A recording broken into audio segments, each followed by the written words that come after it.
ئەو کاتتان باش ئەوڕۆ هەڵدەستین بە ئەنجامدانی یاری کەچەر دەفڵات. کەچەر دەفڵات یەکێکە لەو یاریە جیهانیانە کە یاریزان ئەنجام بدەن.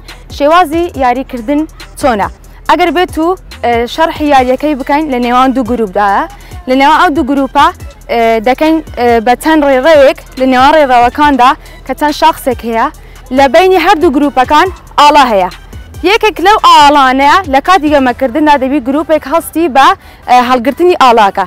ئەگەر هاتوو فەریقی سۆرمان هەیە لەگەڵ فەریقی شین، ئەگەر یەکێک لەوانە هەستا بە هەڵگرتنی ئاڵاکە و گواستیەوە بۆ فەریقی خۆی، ئەوە براوەی یاریەکە دەبێتن.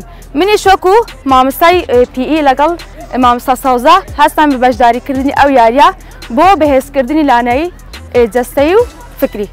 دەست باش. ئەمڕۆ هەستین بە ئەنجامدانی یاری کەچەر دەفڵات و لە لەوان گروپی سوور و شین توانیمان بەسەر سوورەکاندا زاڵ بین بە دوو بە یەک. The game was so fun.